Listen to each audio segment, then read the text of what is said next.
बिस्मिल्लाहिर्रहमानिर्रहीम, अस्सलाम वालेकुम। बेटा आज का जो हमारा काम है, आज हम डिस्कस करेंगे test number 9 that is chapter 18 plus 19। तो हमेशा की तरह यही कहूँगा कि पहले आप लोग जो हैं वो इस टेस्ट को खुद से सॉल्व कीजिएगा। जब आप खुद सॉल्व कर लेते हैं जो पॉइंट प्रॉब्लम कर रहे होते हैं, फिर डिस्कशन में वो क्लियर होते हैं। अगर आप ये समझे कि 100% आपने जो है वो टेस्ट जो है वो एज इट इज़ डिस्कशन से ही करना है, तो ये मेरे मुताबिक ये जो है ना, ये आपका कॉन्सेप्ट वीक होगा, इससे आपका कॉन्सेप्ट स्ट्रांग नहीं होगा। तो स्टार्ट करते हैं अल्लाह ताला के नाम से। First MCQ, if the input of frequency 50 hertz is applied to full wave rectifier then frequency of output voltage is. तो वो फर्स्ट MCQ में क्या पूछ रहा है, पहले तो देखिएगा। फर्स्ट MCQ का राइट ऑप्शन आपके पास चार्ली ऑप्शन 100 हर्ट्ज। बेटे आपको पता है कि फुल वेव रेक्टिफिकेशन में पूरी की पूरी वेव रेक्टिफाई होती है, हाफ वेव रेक्टिफिकेशन में आधी वेव रेक्टिफाई होती है। तो आपको ये मैंने फार्मूला भी बताया हुआ है कि frequency of full wave rectification is equal to 2 multiply by frequency of half wave rectification. जो फुल वेव रेक्टिफिकेशन की फ्रीक्वेंसी है वो डबल होती है बेटे हाफ वेव रेक्टिफिकेशन से। तो आपको फ्रीक्वेंसी 50 गिवन है, 50 को आप 2 से मल्टीप्लाई कर दो, आपके पास 100 हर्ट्ज आंसर आ जाएगा। तो ये फर्स्ट MCQ है जिसका Charlie is right option. Second MCQ देखें, when the base current is set 0 the resistance between collector and emitter is.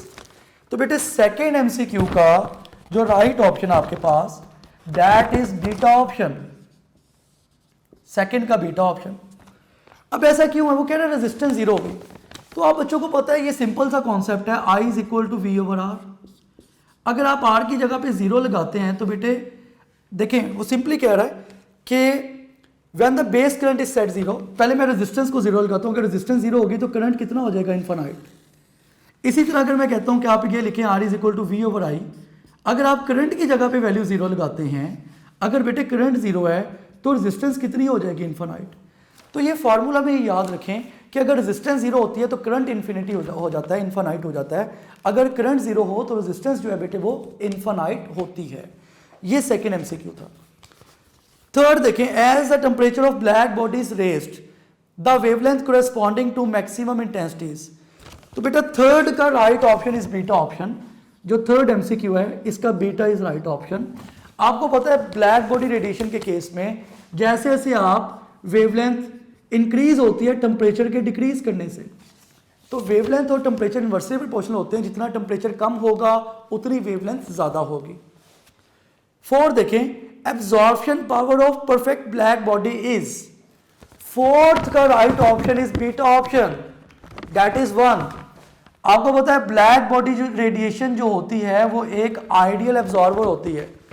तो ब्लैक बॉडी रेडिएशन के लिए जो एब्जॉर्प्शन पावर है ब्लैक बॉडी की, एब्जॉर्प्शन पावर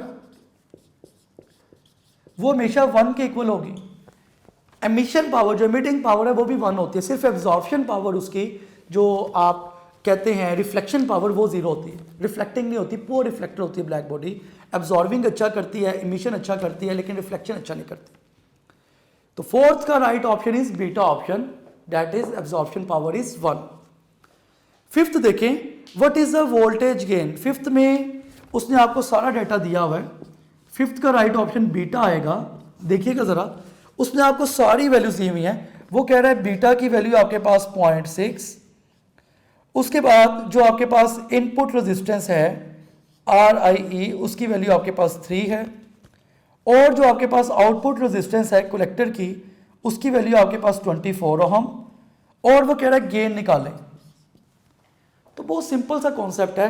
आपको पता है गेन का फार्मूला होता है, अगर आपने गेन निकालनी है तो गेन का फार्मूला है minus beta RC over RIE, ये गेन का फार्मूला। इस फार्मूला में ये सारी वैल्यूज आप सब्स्टिट्यूट कर दे, आंसर आ जाएगा। देखिएगा जरा, मैं इसमें वैल्यूज लगाऊंगा। बीटा की जगह पे आएगी वैल्यू 0.6, माइनस एंड बेशक इग्नोर कर दें। RC की वैल्यू आपके पास 24 ओवर RIE की वैल्यू आपके पास है 3। तो आप इसको मल्टीप्लाई करवाएंगे, ये 8 आ जाएगा। तो 8 को आप जब 0.6 से मल्टीप्लाई करेंगे तो ये आपके पास वैल्यू होगी 4.8। तो 4.8 इज राइट ऑप्शन। नेक्स्ट देखिएगा MCQ नंबर 5, बेटे दो नैंड गेट उसने अटैच किए हुए हैं। जब आप दो नैंड गेट लगाते हैं, जो MCQ नंबर 6 है, 6 का right option is beta option.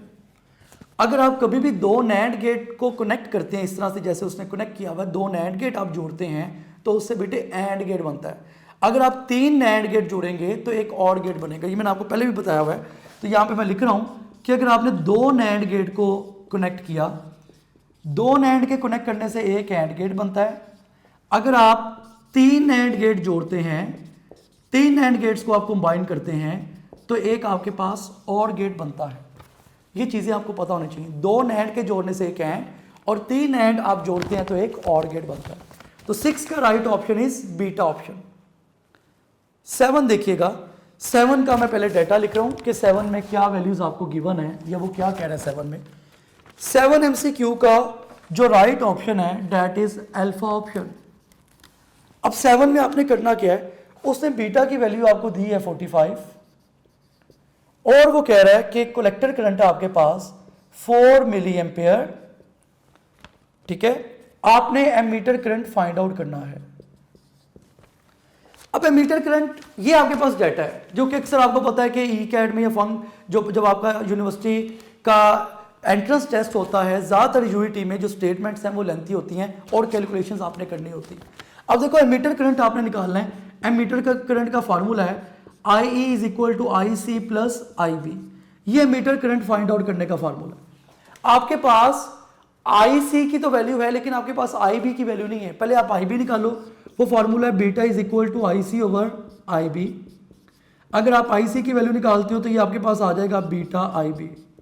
तो IC की आपके पास वैल्यू होगी, बीटा की वैल्यू आपके पास है 45 मल्टीप्लाई बाय IB की जो आपके पास वैल्यू है, जो आपने इस केस में आपने फाइंड आउट करनी। पहले आप IB की वैल्यू निकाल लें। देखिएगा जरा, मैं इसको रेंज करके लिख रहा हूं कि IB की जब आपने वैल्यू निकालनी है तो ये होगी आपके पास IC ओवर बीटा।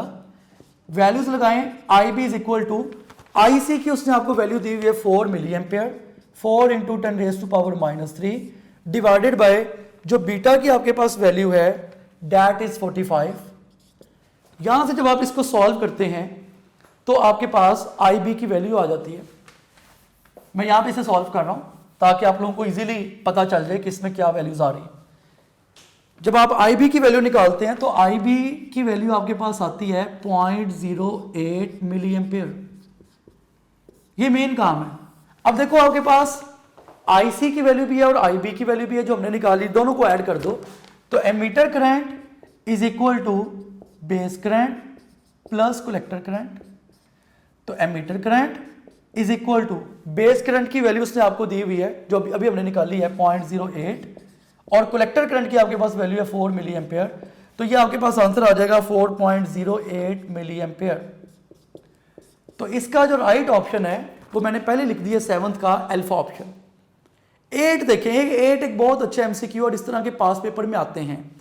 8 में वो कह रहा है कि बताएं कौन सा डायोड जो है वो फॉरवर्ड बाइस है या फॉरवर्ड बाइस जंक्शन है। तो इस तरह के क्वेश्चन को किस तरह से देखा जाता है या इस तरह के क्वेश्चंस में क्या कॉन्सेप्ट होता है, देखिएगा जरा। 8 का राइट ऑप्शन आपके पास दैट इज डेल्टा ऑप्शन। वो क्यों राइट ऑप्शन है, मैं इसकी डायग्राम बना रहा हूं। देखें, ये -1 वोल्ट और ये -2 वोल्ट। आपको पता है कि जब एक डायोड आप बनाते हैं, ये वाला हिस्सा इसका पॉजिटिव और ये वाला हिस्सा इसका नेगेटिव। जब भी आपने कोई डायोड बनाना है, आपको पता है कि फॉरवर्ड बाइस हमेशा तब होता है जब आप पॉजिटिव को पॉजिटिव से जोड़ें और नेगेटिव को आपने नेगेटिव से कनेक्ट किया हो। इसका मतलब ये है कि यहां पे आप पहले सारे ऑप्शन इसके बाकी देख लें। सारे ऑप्शंस में आपके पास है जो अल्फा ऑप्शन है -2 वोल्ट और 0 वोल्ट। इसका मतलब है कि इधर वाली वैल्यू लो है, हाई है, और इधर वाली वैल्यू लो है, लेफ्ट साइड वाली। इस तरह बीटा ऑप्शन देखें, राइट साइड पे 12 है, हाई वैल्यू है, लेफ्ट साइड पे लो वैल्यू है 6 वोल्ट।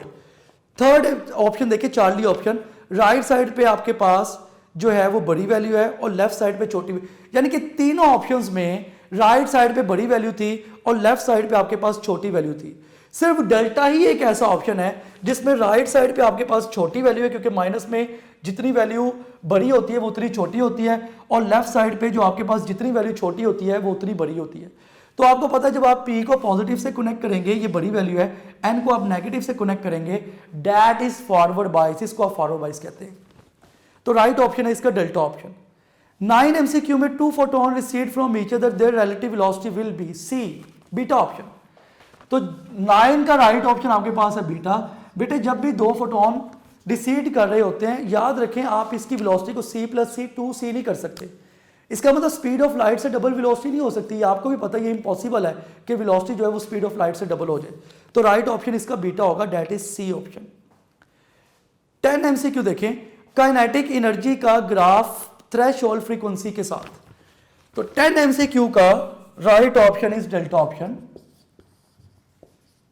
उसमें आपको पता है कि काइनेटिक एनर्जी का जो थ्रेशोल्ड फ्रीक्वेंसी से ग्राफ है वो हमेशा स्ट्रेट लाइन होता है ये। तो जितनी थ्रेशोल्ड फ्रीक्वेंसी ज्यादा, देखिए थ्रेशोल्ड फ्रीक्वेंसी से जब कम है तो कोई भी पार्टिकल इमिट नहीं होता, जैसे फ्रीक्वेंसी थ्रेशोल्ड से ज्यादा होती है तो रैपिडली पार्टिकल इमिट होती है। कंडीशन है फोटोइलेक्ट्रिक इफेक्ट की कि पार्टिकल को इमिट करने के लिए जो फ्रीक्वेंसी है वो थ्रेशोल्ड से ज्यादा होनी चाहिए। तो डेल्टा इज राइट ऑप्शन। 11 में देखें, 11 में वो कह रहा है डी ब्रोगली का फॉर्मूला आपने बताना है। 11 MCQ का मैं यहाँ पे आंसर लिख रहा हूँ।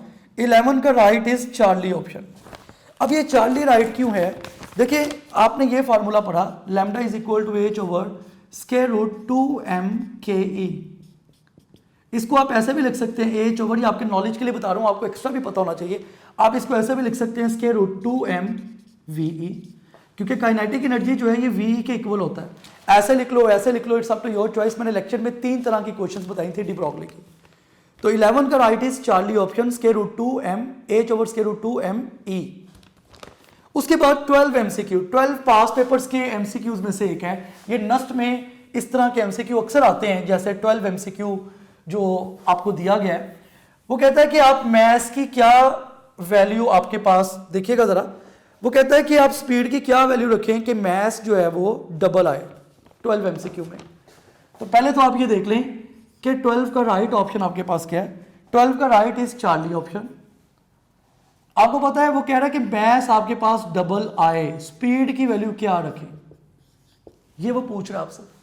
तो आपको मैथ्स वेरिएशन का पता होना चाहिए। मैथ्स का फॉर्मूला होता है m is equal to m0 over square root 1 minus v square over c square. ये मैथ्स वेरिएशन का फॉर्मूला। अगर मैं v की वैल्यू यहां पे रखता हूं स्क्वायर रूट 3/2c, देखो ये क्या होगा, m is equal to m0 over square root 1 minus v की जगह पे आएगा स्क्वायर रूट 3c/2 का square divided by c square. Solve कर लो, ये आपके पास आएगा m is equal to m0 divided by square root 1 minus 3/4, क्योंकि c स्क्वायर और c स्क्वायर कैंसिल आउट हो जाएंगे।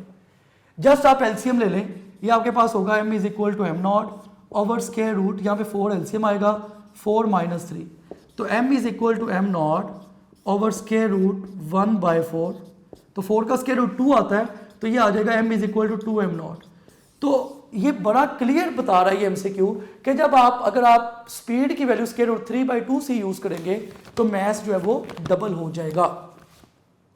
नेक्स्ट देखें, in the middle of the depletion layer of a reverse bias PN junction. बेटे मिडल जो reverse bias की PN junction है उसमें पॉजिटिव और नेगेटिव इक्वल पार्ट्स होते हैं, इक्वल पार्टिकल्स होते हैं, तो बेटे वहां पे पोटेंशियल 0 होगा। तो 13 एक जनरल नॉलेज टाइप क्वेश्चन है, 13 का अल्फा इज राइट ऑप्शन। मैं यहाँ पे लिख देता हूँ फिर भी 13 का, मैं इसलिए साथ साथ बोर्ड पे लिखता जाता हूँ ताकि आप बच्चों को एक आइडिया होता जाए कि 13 का राइट ऑप्शन क्या है, 14 का क्या है। तो 13 का राइट ऑप्शन इज, 13 का अल्फा इज राइट ऑप्शन के पोटेंशियल जो है वो 0 होगा। उसके बाद 14 देखें, 14 में वो कह रहा है, 14 में वो आपसे पूछना चाह रहा है कि digital circuits can be made by repetitive use of, बेटे नैंड गेट, क्योंकि NAND gate is universal gate. आप यूनिवर्सल गेट से मैक्सिमम गेट्स बना सकते हैं, वैसे तो आप नोड से भी बना सकते हैं लेकिन मैक्सिमम आप नैंड से बनाते हैं। तो जो आपके पास MCQ नंबर 14 है, इसका right option is delta option. NAND के बारे में याद रखें कि नैंड आप कहते ही यूनिवर्सल गेट को है, एक ऐसा गेट जिसको यूज करके आप मैक्सिमम गेट्स बना लें। जैसे मैंने आपको 2 नैंड गेट का बताया कि 2 नैंड गेट आप कनेक्ट करते हैं तो एक एंड बनता है, 3 एंड आप कनेक्ट करते हैं तो एक और बनता है। 15 MCQ सेम इसी फॉर्मेट पे, 15 MCQ में उसने आपको गेट बना के दिया हुआ है और वो कह रहा है कि इसकी क्वेश्चन बताएं। 15 MCQ में देखें x और y के साथ आगे और गेट लगा हुआ है, गौर से देखो x और y के साथ आगे और गेट लगा हुआ है। 15 को किस तरह से जज करना है देखें, 15 का right option is delta option. ये जज कैसे होता है पहले ये तरीका देखिए। डायग्राम में आपको नजर आ रहा है कि 2 नैंड गेट है, मतलब 2 गेट, 2 आप कह लो कि एक आपके पास x है और एक y है, 2 इनपुट्स हैं और उनके आगे और गेट लगा हुआ है। मुझे नहीं पता कैसे क्वेश्चन बनानी, मैं आपको एक जनरल तरीका बताता हूँ। एक इनपुट x है एक y है और इनके आगे एक और गेट लगा हुआ है। और गेट का मतलब होता है बेटे प्लस। पहली बात तो ये कि 2 इनपुट थी, आगे और लगा है तो दरमियान में प्लस लगा दो क्योंकि आगे और गेट लगा हुआ है। अब देखो गौर करो, x के साथ भी इन्वर्टर है, इन्वर्टर का मतलब होता है नॉट, छोटा सा शैतानी गेट जिसको मैं नोट गेट कहता हूँ, छोटा सा शैतान का बच्चा। तो x के साथ भी इन्वर्टर लगा है, इसका मतलब x के ऊपर भी इन्वर्टर आएगा, y के ऊपर भी इन्वर्टर आएगा। तो ये एक आसान तरीका है क्वेश्चन को जज करने का कि पहले देखें कि आगे अगर और गेट है, 2 इनपुट्स थी x और y, दोनों को मैंने लिखा, आगे और गेट लगाया, मैंने प्लस लगाया और साथ में जो है वो दोनों के साथ इन्वर्टर लगा हुआ था तो दोनों के ऊपर मैंने इन्वर्टर लगा दिया। नेक्स्ट देखें, नेक्स्ट सेम वही MCQ 16 का राइट ऑप्शन है बेटे आपके पास अल्फा ऑप्शन। 16 में उसने रेजिस्टेंस भी दी है, गेन का वो पूछ रहा है। बेटे ये देखो, ये आपके पास फार्मूला होता है, gain is equal to minus beta RC over RIE, ये फार्मूला। उसने आपको सारी वैल्यूज दी हुई हैं। देखो वो कहता है RC की वैल्यू आपके पास 10 किलो हम, ठीक है, RIE की वैल्यू आपके पास 1 किलो हम। मैंने भी इसी तरह का MCQ आपको सॉल्व करवाया। बीटा की वैल्यू आपके पास 50, वो कहता है गेन कर। तीनों वैल्यूज गिवन है, जस्ट आपने फार्मूला में लगाना, आंसर आ जाए। तो इसका राइट ऑप्शन आपके पास आएगा बेटे अल्फा ऑप्शन। उसके बाद देखें, उसके बाद वो कह रहा है the mass of a body moving at point 8 C whose rest mass if m naught becomes. तो बेटे मास वेरिएशन का ही फार्मूला 17 का जो राइट ऑप्शन आपके पास आएगा दैट इज बीटा ऑप्शन। ये फार्मूला आपने लगाना है, m is equal to m naught over square root 1 minus v square over c square. इसमें मेन चीज क्या है कि वो आपको कह रहा है जो स्पीड है v की जगह आपने लिखना है 0.8 c। जस्ट ये काम आपने करना है, वो c स्क्वायर और c स्क्वायर कट जाएंगे, आंसर आ जाएगा। तो सिंपली आपके पास इसका राइट ऑप्शन आएगा बीटा ऑप्शन। 17 का right is beta option. Actually आप देखें कि इसमें सबसे मेन चीज क्या है, फार्मूला। जब आपको एक फार्मूला पता है, डाटा आपके पास उस तरह का है, कॉन्सेप्ट आपको पता है, आपके लिए MCQ सॉल्व करना बहुत आसान होता है। आप इसको सेकंड्स में सॉल्व कर सकते हैं। नेक्स्ट देखें, the angle of scattering for which the Compton shift is maximum is. तो MCQ नंबर 18 जो है वो आपसे पूछ रहा है कॉम्पटन शिफ्ट मैक्सिमम कितने एंगल पे होते हैं। इसका राइट ऑप्शन है चार्ली। कैसे आपने चेक करना है, देखिए कॉम्पटन शिफ्ट का फार्मूला है delta lambda is equal to H over m naught C 1 minus cos theta. अब cos 0 लगाओगे तो cos 0 पे होता है 1, तो 1 माइनस 1 0, आंसर 0 आ जाएगा। 90 लगाओगे तो cos 90 पे 0। अगर आप थीटा की जगह 180 लगाते हो ना बेटे, अगर आप थीटा की जगह 180 लगाओगे, ये आएगा delta lambda is equal to H over m naught C 1 minus minus 1, क्योंकि cos 180 पे माइनस 1 होता है। ये आपके पास आ जाएगा delta lambda, maximum value show करेगा cos 180 पे, ये आ जाएगा 2H over m naught C। That is right option. तो 18 का right option is Charlie option, Charlie is right option. Next देखिए आप 19 में क्या है, कहता है what is the output of the gate. उसने आउटपुट वो आपसे पूछ रहा है। देखो 2 इन्वर्टर लगे हैं, सेम उसी की तरह जो मैंने आपको पहले करवाया, सेम इसी तरह जैसे मैंने आपको ये MCQ करवाया था। 2 इन्वर्टर लगे हैं और आगे एंड गेट लगा हुआ है। तो तरीका क्या है इस तरह के MCQ को सॉल्व करने का, कि इस केस में 2 इन्वर्टर हैं, मतलब 2 इनपुट्स पहले कह लो। MCQ नंबर 19, इसका राइट ऑप्शन आपके पास बन रहा है बेटे डेल्टा ऑप्शन। सॉल्व कैसे करना है, देखो 2 इनपुट्स हैं, एक A है और एक B है। मुझे नहीं पता अभी मैंने क्या करना है। आगे उसके एंड गेट लगाया हुआ है। एंड का मतलब होता है प्रोडक्ट, इसका मतलब इनके दरमियान में डॉट आ जाएगा। चूंकि 2 इनपुट है A और B, दरमियान में डॉट, क्योंकि आगे एंड गेट लगा है तो आप डॉट लगाएंगे। अब मेन चीज क्या है, देखो A के साथ भी इन्वर्टर लगा है, B के साथ भी इन्वर्टर लगा है। तो बेटे ए के इन्वर्टर का मतलब ए के ऊपर ये इन्वर्टर, बी के साथ छोटा सा इन्वर्टर लगा है तो बी के ऊपर इन्वर्टर, ये इक्वेशन बन गई। तो इक्वेशन बनाना बहुत ईजी है इलेक्ट्रॉनिक्स में। नेक्स्ट देखें, नेक्स्ट में वो क्या कह रहा है, एमसीक्यू नंबर 20, उसकी मैं डायग्राम बना के आपको समझाता हूँ। एमसीक्यू नंबर 20 का राइट ऑप्शन है बेटे आपके पास डेल्टा ऑप्शन। इसको कैसे सॉल्व करना है देखिएगा जरा।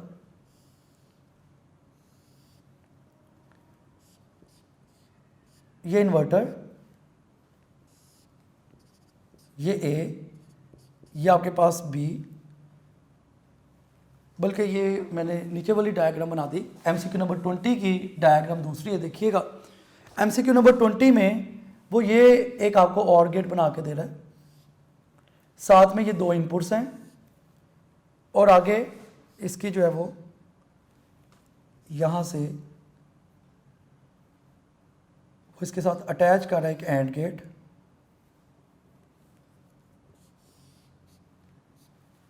और इसको वो G1 कह रहा है, वो ये कह रहा है कि आपके पास वैल्यू A है, ये आपके पास B है और ये आपके पास G2 है, और आगे वो इन्वर्टर भी लगा रहा है, ये भी देखिएगा, ये डायग्राम है इसकी। वो कहता है for the given combination of gates if the logic state of input A B C are as follows, A is equal to B is equal to C is equal to 0। वो आपको ये बता रहा है, कहता है कि इनपुट बताएं। पहला केस वो कह रहा है A is equal to B is equal to C is equal to 0। अब इनपुट कैसे चेक होगी, आउटपुट क्या है। अब इस तरह की डायग्राम में बाजार बच्चे जो है इसे पजल हो जाते हैं कि पता नहीं कितना मुश्किल होगा ये एमसीक्यू। देखो A is equal to B is equal to C is equal to 0, इसका मतलब आप A की जगह पे भी 0 लगाओ, A भी यहाँ से 0 वैल्यू आई, B की भी वैल्यू भी 0 आई, और यहाँ पे C है, C की वैल्यू भी यहाँ तक 0 आ गई। अब देखो ये और गेट है, 0 प्लस 0 आपके पास कितना आएगा 0, इसका मतलब यहाँ पे आपके पास आ गया 0। अब C की वैल्यू जो है वो आपके पास 0 आ रही थी, C के आगे आपको नजर आ रहा है कि 0 का आगे, अच्छा ऊपर भी देखिएगा जरा, C के आगे जो है ना उसने इन्वर्टर लगाया हुआ है। जब आप गौर से देखें, ऊपर से आपके पास 0 आ रहा है, ऊपर वाला 0 और नीचे वाला 0, 0 प्लस 0 0 आपके पास 0, 0 का आप इन्वर्टर लोगे, ये आपके पास वैल्यू कितनी हो जाएगी 1। तो सिंपल सी बात है कि ये यहां से वैल्यू आपके पास 0 आई, और 0 प्लस 0 आपके पास, ये 0 को मल्टीप्लाई भी करते हो क्योंकि नैंड गेट है, 0 को 0 से मल्टीप्लाई करोगे 0 होगा, इन्वर्टर लोगे तो क्या आ जाएगा आपके पास 1। तो राइट ऑप्शन इसका आपके पास है डेल्टा ऑप्शन 1 1। अब मैं वैल्यूज डिफरेंट करके देखता हूं। जैसे वो कह रहा है कि A is equal to B is equal to 1, C is equal to 0, कि A और B दोनों की वैल्यू 1 है और C की वैल्यू 0 है, तब क्या आंसर होगा। अब देखिएगा जरा, A की जगह भी 1 आएगा, ये देखिए A की वैल्यू भी 1 है, B की वैल्यू भी 1 है और C की वैल्यू आपके पास 0 है। अब देखो 1 प्लस 1, क्योंकि आगे और गेट लगा है, 1 प्लस 1 आपके पास कितना हो जाएगा 1। अब नीचे से C है तो C जब इन्वर्टर में से गुजरेगा, देखो 1 को 0 से आप मल्टीप्लाई करोगे 0, 0 का इन्वर्टर लोगे तो आपके पास क्या आएगा 1, इसका मतलब आंसर आपके पास क्या है 1 और 1। सिंपल सी बात है ना, 1 प्लस 1 को ऐड किया 1, यहाँ पे 1 आ गया। अच्छा ऊपर से 1 नीचे आ रहा है, इधर से 0 है, 0 और 1 को मल्टीप्लाई करोगे 0, 0 का इन्वर्टर लोगे तो वो क्या हो जाएगा 1। तो right option is delta option. Next MCQ number 21, उसमें एक डायग्राम उसने आपको बना के दी हुई है। 21 का जी राइट ऑप्शन है आपके पास बेटे चार्ली ऑप्शन। 21 में उसने आपको ये डायग्राम बना के दी हुई है, और साथ में यहाँ पे एक जो है ना वो इन्वर्टर लगाया हुआ है, नीचे B है और यहाँ पे Y है। ये वो कह रहा है A, ये वो कह रहा है B, और ये आपके पास क्या है बेटे Y। सिंपल सी बात है, ये और गेट है, और गेट की आउटपुट कैसे लिखोगे, Y is equal to A plus B। Simple सी बात है। अब A के साथ इन्वर्टर लगा हुआ है तो A के ऊपर इन्वर्टर लगा दो, ये क्वेश्चन आ गई, Y is equal to inverter plus B। तो right option was Charlie. The speed of electron in the first Bohr orbit is, तो बेटे इसका चार्ली ऑप्शन, ये स्पीड की जो वैल्यू है ये बुक में लिखी हुई है, बुक की लाइन है 2.19 इंटू 10⁻⁶ मीटर पर सेकेंड। नेक्स्ट देखिए आप, नेक्स्ट एमसीक्यू में वो क्या कह रहा है। ये जो भी मैंने एमसीक्यू सॉल्व किया ना 22, इसमें मैंने आपको बता तो दिया कि इसका राइट ऑप्शन आ रहा है चार्ली ऑप्शन। स्पीड का फार्मूला होता है आपके पास 2π/k⁴/NH। तो फर्स्ट जब आप n की वैल्यू 1 रखते हैं, k की वैल्यू फिक्स है 9 इंटू 10⁻⁹ न्यूटन मीटर स्क्वायर पर कॉलम स्क्वायर, ठीक है। ई की वैल्यू आपके पास है 1.6 इंटू 10⁻⁻19 और एच की वैल्यू आपके पास 6.634 इंटू 10⁻⁻34 जॉल सेकेंड। जब आप ये सारी वैल्यूज लगाते हैं तो स्पीड की वैल्यू 2.19 इंटू 10⁻6 आती है। 23 देखें, 23 में भी आपको सारी वैल्यूज दी हुई हैं। 23 में वो कह रहा है बीटा की वैल्यू आपके पास 20 और आपके पास जो आईसी है उसकी उसने आपको वैल्यू दी हुई है 4 मिली एम्पेयर और आपने मीटर करंट जो है वो निकालना है। तो सेम इसी फॉर्मेट पे मैं आपको पहले भी एमसीक्यू सॉल्व करवा चुका हूं। एमीटर करंट का फार्मूला आपके सामने है कि जब भी एमीटर करंट आप लोगों ने फाइंड आउट करना होता है वो दो करंट के सम के इक्वल होता है। I E is equal to I C plus I B, ये एमीटर करंट को फाइंड आउट करने का फार्मूला। और एक आपके पास फार्मूला है beta is equal to I C over I B. ये दो फार्मूलाज आपने यूज करने, इसका आंसर आ जाएगा। इसका जो राइट ऑप्शन आपके पास that is Charlie option. Charlie is right option. 23 का आपके पास चार्ली ऑप्शन आएगा 4.2 मिली एम्पियर। फार्मूलाज मैंने आपके सामने लिख दिया और इसी फॉर्मेट पे मैंने आपको एमसीक्यू पहले सॉल्व भी करवाया। तो 23 का right is Charlie option 4.2 milliampere. 24 में देखें, वो कहता है ratio of velocities of proton and alpha particle is 8:1। तो डी ब्रोगली वेवलेंथ क्या होगी? 24 का राइट ऑप्शन आपके पास बीटा ऑप्शन। 24 में आपने क्या करना है, फार्मूला होता है lambda is equal to H over M V. अब उससे आपको वेलोसिटीज की रेशियो दी है, डी ब्रोगली पूछ रहा है, तो आपको पता ही है कि lambda P over lambda alpha is equal to V alpha over V P. Simple के इन्वर्सली प्रोपोर्शनल है लैम्डा और वी एक दूसरे के। अब आप जब इसमें वैल्यूज लगाते हो, क्योंकि आपने प्रोटॉन की रेशियो बतानी है अल्फा पार्टिकल के ऊपर, तो ये आपके पास आएगी मैस ऑफ प्रोटॉन चूंकि 4 टाइम्स ज़्यादा होता है तो मैसेस तो यहाँ पे डिस्कस करने की ज़रूरत ही नहीं है। देखिएगा ज़रा, सिंपल वो आपको ये कह रहा है, मैं ये दोबारा स्टेटमेंट पढ़ रहा हूँ, the ratio of velocities of proton and alpha particle are 8:1। The ratio of de Broglie is, मैं इसका फार्मूला इधर करके लिखता हूँ कि डी ब्रोगली का क्या फार्मूला बनेगा। ये आएगा lambda proton to lambda alpha is equal to mass के भी इन्वर्सली प्रोपोर्शनल, वेलोसिटी के भी, ये आएगा mass of alpha over mass of proton multiply by velocity of alpha over velocity of proton. Just values लगाओ। इसमें कॉन्सेप्चुअल बात यह है कि अल्फा पार्टिकल का मैस जो है वो प्रोटॉन से 4 टाइम्स ज़्यादा होता है। तो इस चीज़ को आपने अपने दिमाग में रखना है कि प्रोटॉन का मैस जो है वो 4 टाइम्स ज़्यादा है, अल्फा पार्टिकल का मैस 4 टाइम्स ज़्यादा है प्रोटॉन से। तो lambda P over lambda alpha is equal to M A की जगह आप लिखेंगे 4mp divided by M P multiply by जो उसने वेलोसिटीज की रेशियो दी हुई है, the ratio of velocities of proton and alpha is 8:1। Proton और अल्फा 8:1 है, अल्फा और प्रोटॉन आपके पास होगा 1:8। तो इसको सॉल्व कर लो, ये से कैंसिल आउट हो गया, 4 1s are 4, 4 2s are 8, तो ये आपके पास आंसर बन जाएगा 1:2। That is right option. दोबारा देखिएगा 25 का जो उसने अगेन वही कॉन्सेप्ट रिपीट हुआ है जो आपको कई दफ़ा मैंने बताया। In a half wave rectifier the frequency of the input is n, the frequency of the output. बेटे हाफ वेव रेक्टिफिकेशन में फ्रीक्वेंसी वो ही रहती है, क्योंकि हाफ वेव रेक्टिफिकेशन की फ्रीक्वेंसी फुल वेव से बेटे हाफ होती है, फुल की जो फ्रीक्वेंसी है वो हाफ से डबल होती है। तो 25 का राइट इज बीटा ऑप्शन कि फ्रीक्वेंसी उसकी एन ही रहेगी, पहले भी फ्रीक्वेंसी एन थी, बाद में भी एन ही रहेगी। 26 देखें, in a common emitter amplifier the phase difference between the input and output single voltages. बेटे एमीटर जो 26 है उसका राइट ऑप्शन डेल्टा। आपको पता है गेन का फॉर्मूला आया है minus beta R C over R I E. ये माइनस साइन ही किसको बता रहा है? पाई को, 180 को। पाई का मतलब है कि जो आपने उसको इनपुट दी है आउटपुट उसके बिल्कुल इन्वर्ट होकर आई है, ऑपोजिट आई है, जिसको आप बोलते हैं इन्वर्टिंग, कि जो आप इनपुट देते हैं आउटपुट जो है वो एम्पलीफाई भी होती है और इन्वर्ट भी होती है। That term is known as inverting amplifier. तो 26 का राइट इज डेल्टा ऑप्शन। 27 देखें, 27 एक अच्छा एमसीक्यू और पास पेपर्स में इस तरह के एमसीक्यूज आए हुए हैं। 27 में इंटेंसिटी का रिलेशन वो आपसे डिस्टेंस से पूछ रहा है।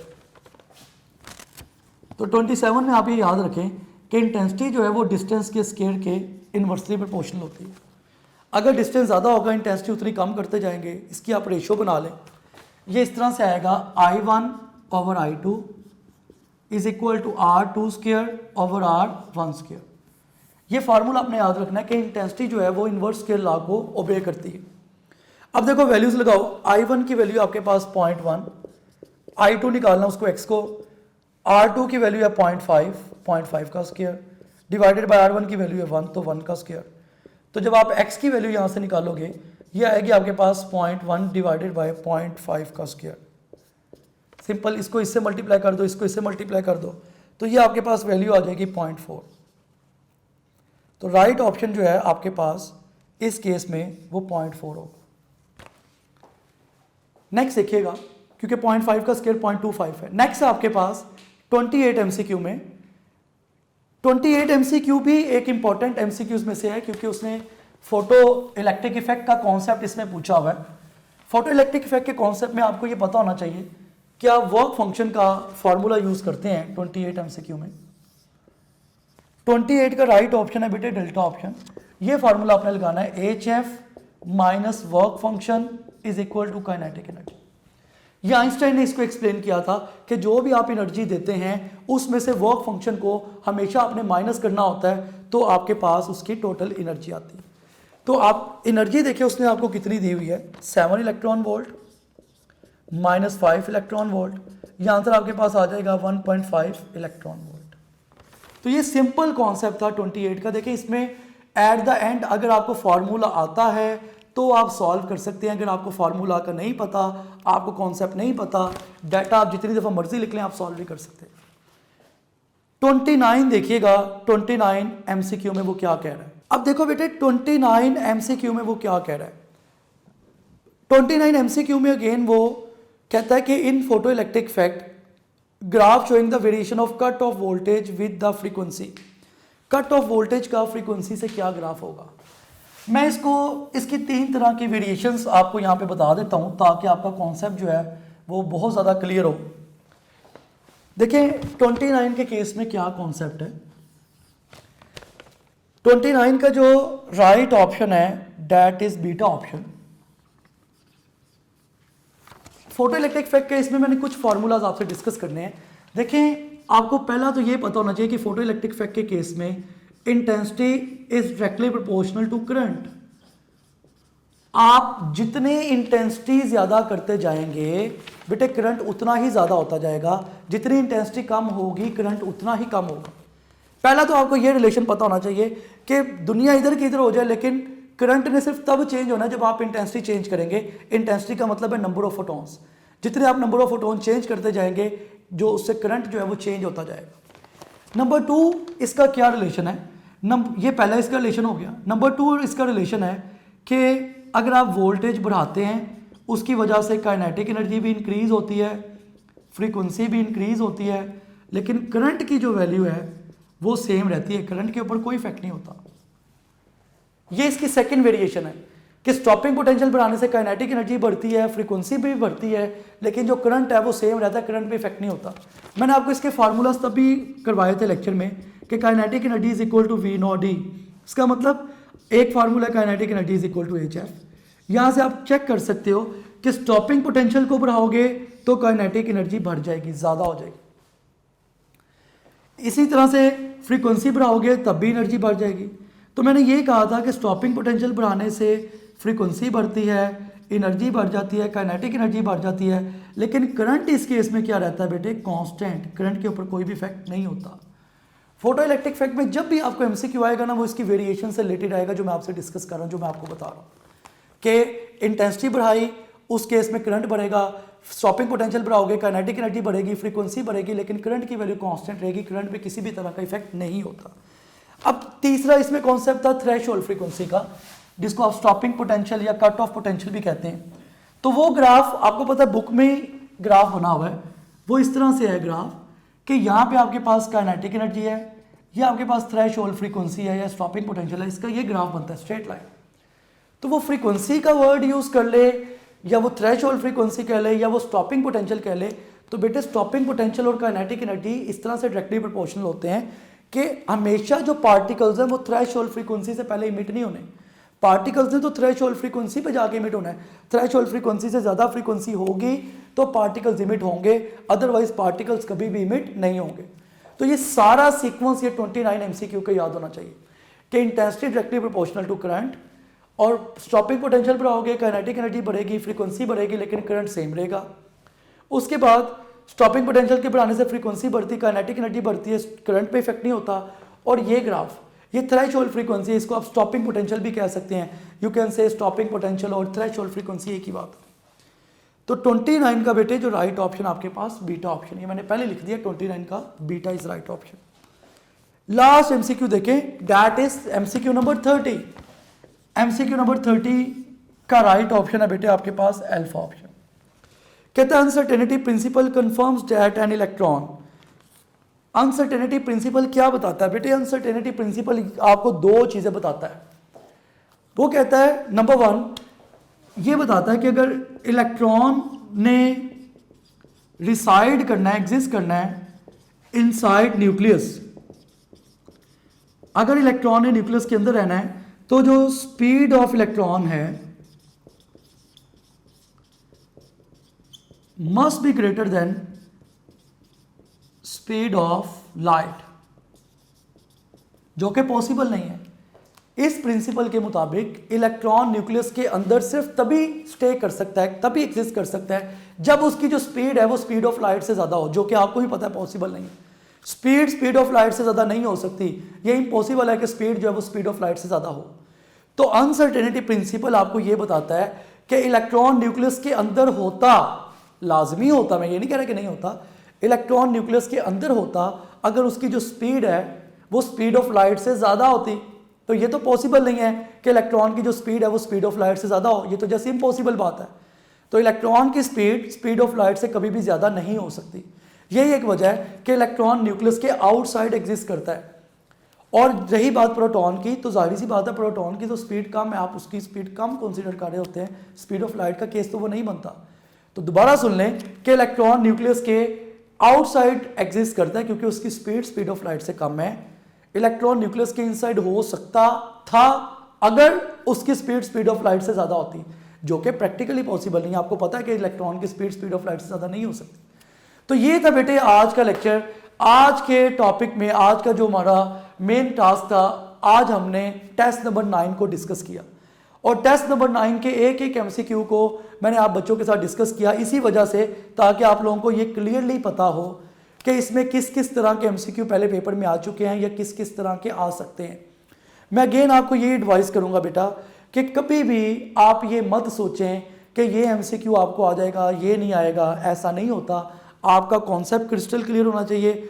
आप एक पेज के ऊपर सारे फार्मूलाज लिखें, वो आपको 100% याद हो, पास पेपर्स को सॉल्व करें। एंट्री टेस्ट में कामयाबी सिर्फ आपका कॉन्फिडेंस और आपकी मेहनत है। अगर आप कॉन्फिडेंट हैं, कॉन्फिडेंट भी आप तभी होंगे ना जब आपने मेहनत की होगी। अगर आपने पास पेपर्स नहीं पढ़े, पास पेपर्स नहीं सॉल्व किए, जो हमने लेक्चर्स आपको दिए, जितना हम परफेक्टली आपको एक्सप्लेन कर सकते थे, जितना डाटा बता सकते थे, उससे ज़्यादा ही बताया होगा। और तीसरी सबसे मेन चीज़ ये है कि इस तरह की सिचुएशन में जब कोरोना इशू इतना ज़्यादा प्रोमिनेंट है, आपको पता है कि पेंडेमिक इशू है ये, तो इस तरह के मामलात में भी आप घर बैठ के इजी स्टडी कर रहे हैं। तो अपना ख्याल रखिएगा, खुश रहिएगा। मेरी दुआएं आप सब बच्चों के साथ हैं, लेकिन आप बच्चों ने लाजमी पास पेपर के एमसीक्यू सॉल्व करने हैं। अल्लाह हाफिज़।